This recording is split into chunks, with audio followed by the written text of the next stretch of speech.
Welcome to Notes 2.1, The Politics and Economics of the 1920s, from Ms. Richardson and Mr. Culhane's U.S. History class. We're going to begin the notes today by talking about the Republican decade and the presidents who were in office during this time. Warren G. Harding, who served from 20 to 23, Coolidge, who was from 23 to 28, and Hoover, who was president from 1928 to 1932. All three of these men were Republicans and believers in this whole laissez-faire policy, which you should remember from the Progressive era, where the government doesn't get involved in business. They're a hands-off government. They're also very conservative, and they promote a lot of the same ideas throughout the decade. So what all did they have in common? Well, let's talk about those things. First of all three of these men are Republican, as we said. We sometimes even refer to the 20s as the Republican decade. And Americans at the time associated Democrats with the Progressive era and change, and Republicans with stability. And they saw stability as being what would grow the economy and help the country, so they really didn't want change. So Republican was good, as was being a conservative, and really, again, goes along with the no change, stability, keeping things the same, and really making sure that we promote America at home and not getting involved in too many things that weren't our business. During the 20s, most people thought that life was good, and if things are good, why change it? That's the conservative idea. The third idea or commonality characteristic that all three of these presidents have in common is they were all isolationist, which meant they wanted to stay isolated and not get involved in issues in the rest of the world. They really focused on America and American issues and not any foreign policy issues. Now, being isolationist doesn't mean we never got involved in anything with other countries, but we tried to stay out of it. There was this whole idea of a return to normalcy.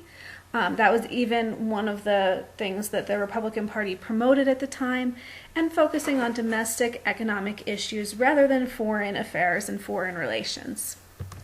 And we can even see these isolationist policies coming out in things like our refusal to join the League of Nations, or the refusal to sign the Treaty of Versailles, some of the immigration quotas and limitations we put on. So we really see some of this coming out in some of the presidential policies of the decade. Fourthly, the fourth thing they have in common, the characteristic, is this laissez-faire economic policy, hands-off, not getting involved. They actually have less government regulation during this period than they did in the Progressive era. They get rid of some of those other government regulations that they used to have. They limit their involvement in the stock market, which allows the stock market to boom. The whole buying on margin, they don't regulate that. So we see a lot more money out in the economy, but also a lot less regulation about how you get it and what's allowed and what's not. Now, I mentioned a little bit of anti-immigration earlier, but during this time period we actually see a rise in laws about quotas on how many immigrants are allowed in at any one time, on even anti-immigration laws altogether. Japanese immigrants are completely restricted from coming into the U.S. during this time period. And it's really kind of a continuation of that whole isolationist policy. Keep the outside out and worry about what's inside. That will keep us stable, that will make us prosperous. And it's also a reflection of those nativist sentiments that never really went away. That we're more worried about America being prosperous, and we don't need immigrants inhibiting our prosperity. So that's really kind of our focus during that time on immigration. And the final characteristic that they have in common in the 1920s presidents are some scandals. Warren G. Harding is actually associated with quite a few. The Teapot Dome scandal, which dealt with bribery. He had this group called the Ohio Gang that was a political machine, which you should also know from Gilded Age Progressive era, that kind of came to the White House with him from Ohio when he was elected. Harding had a lot of scandals. Coolidge, while he didn't have any of his own scandals, was tainted by Harding's scandals because he had been Harding's vice president and then took over when Harding died. And Hoover has some of the biggest scandals of all when his laissez-faire policy of not getting involved really results in bigger problems for the American public at the end of his term. About halfway through his term, we'll really see that happen. But we'll talk about that a little bit later. So Hoover's scandal, it's coming up, it's going to be a big one. The scandal that's associated with Hoover will impact the entire American public. But they all do have these scandals associated with them. So those are the common characteristics between the Republican presidents of the time period. So now let's look at one of those common characteristics, their laissez-faire policy, and how it promoted an economic boom in the 1920s. The 1920s even became known as the Roaring Twenties because things were so great. So 1920s presidents not only lifted regulations from the businesses, they also lowered taxes on businesses and on individual people. Now that means the businesses have more money to spend on improving their businesses, on paying workers, on improving technology, and people have more money to spend on whatever it is they want. So that's going to create more money out in circulation. Not only is there more money in circulation, World War I has ended. And if we think back about World War I, remember we had rationing and stamps and meatless Mondays and wheatless Wednesdays and all these things that people gave up to help the war effort. And now they don't have to. And they were saving money because you weren't spending it on things because it felt wrong to spend on all your wants and all these trivialities when people are dying at war. Well, now the war's over and everybody gets to spend their money. So they're happy to be done with the limits placed on them. They have this money they saved during World War I. They're making more money, and now people want to spend it. So that's going to increase our economy because when people spend money, businesses make money. They hire more workers, more people have money to spend, and it's a cycle that goes in the direction that we want our economy to go in. So, as Americans, we become a consumer society, a society of consumers, people who buy things. We have all these technological advances that have actually increased the number of products available, increased production, and have decreased the prices. So there's so much more available than there was even prior to World War I, and we have the money to buy it. Not only are there more goods available, there is a larger variety of goods available. It's not just the things that we need to have that we're buying now. There are a lot of things that we just want that will make our lives easier, that are more fun. Cars, radios, washing machines, vacuum cleaners, even going to the movies and entertainment, we start spending money on. And that really is consumerism. The definition of consumerism is buying things that you want as well as things that you need. So the act of buying what you want, not just what you need, is consumerism. And we become a consumer society. So people sacrificed during the war, they now have this extra money, this disposable income, and they want to spend it. This idea is entirely new to the 1920s. If you think about what we learned in the Gilded Age and the Progressive Era, people didn't have extra money. They weren't buying things just for fun. So this idea of buying things for fun is something new, this new phenomenon in the 1920s. There's also another phenomenon in the 1920s, credit. So people want to buy these new things. They have extra money, and even though the items' costs are low and they have a lot of money, they often still don't have enough money to buy what they want, like say a new car. So they buy it on credit. Stores would allow people to buy on credit. The earliest credit cards come from stores, not from banks like we think of today. There was no Visa and MasterCard back then. It was all from store credit. So store credit worked because the stores would allow you to give them a little bit of money down and then take the item with you. And then you would pay them weekly or monthly a certain amount of money until the item was paid for. So say you want a radio, but you can't afford the radio. Well, you would give me $5 today, and every month you'll give me $5 until the radio is paid for.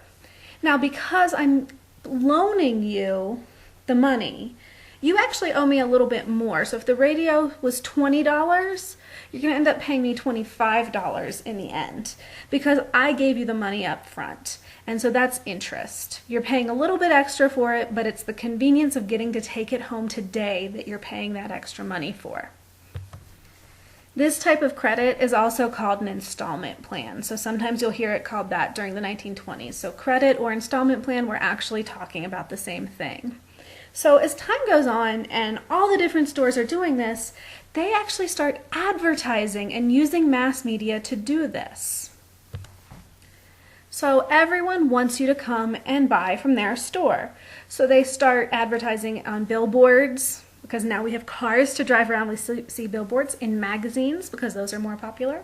On the radio, because that's become more popular. So we see more and more advertising happening in mass media because people want them to because businesses want consumers to come to their stores. To get consumers into their stores, the businesses would actually advertise what kind of credit they would give. So here, only $1 down to get this watch. So they really would advertise that in order to get people to come and buy them. So consumers are buying these things, and even the methods of mass media themselves, radio, are being bought on credit. So it's really kind of funny that that's how it works. So they really do this, really start pushing it. You never had advertising before the 1920s. You never had even jobs in that. So this is a new technology that more and more people get involved in, get employed by, which increases the amount of money in circulation yet again. Increasing the amount of money in circulation is going to add to our economic prosperity. And that means people have even more money. So what do you do with it? We're going to put it into the stock market. The stock market is tied directly to the prosperity of the 1920s. In the 1920s, because of a lack of government regulation, we actually start to see Americans buying stocks on credit. This is called margin buying.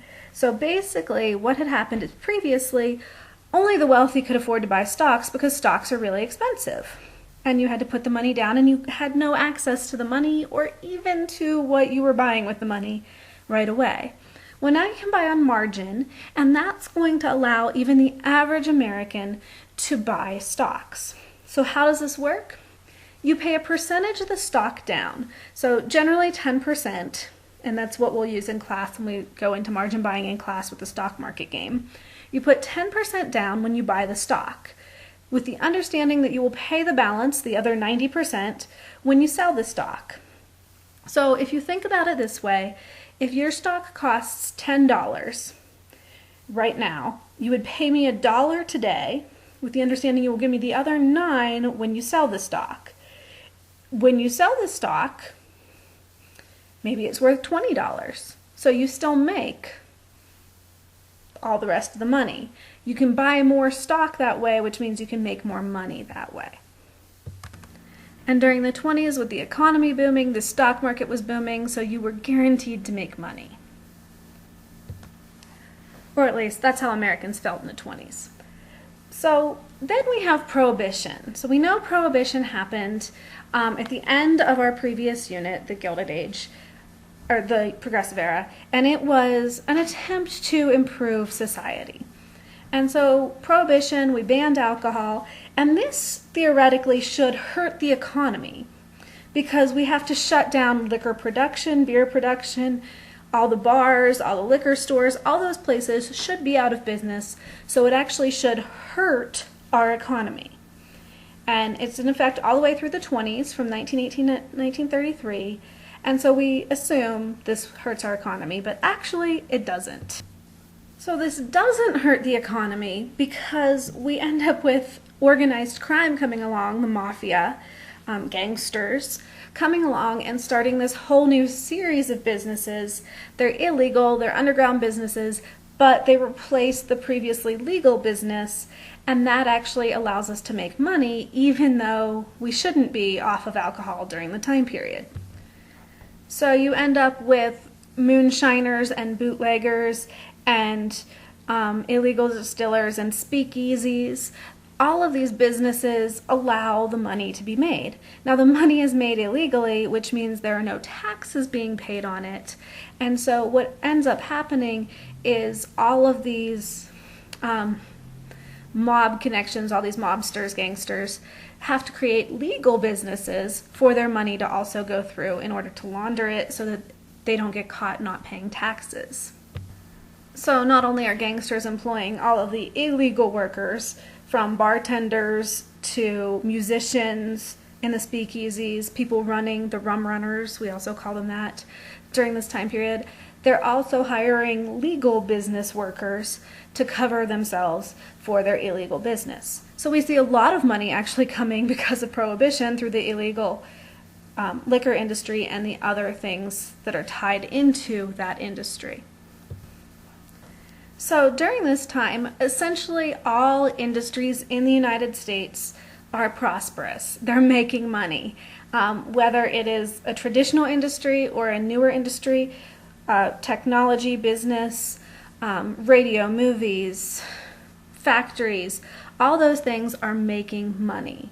So movies, you're seeing your earliest movies, your silent films, Charlie Chaplin, you start getting your talkies later in the 20s. So we really see a lot of this. So we actually have this huge booming economy because of the industries. However, there is one industry that doesn't make money in the 20s, and that's the farmers.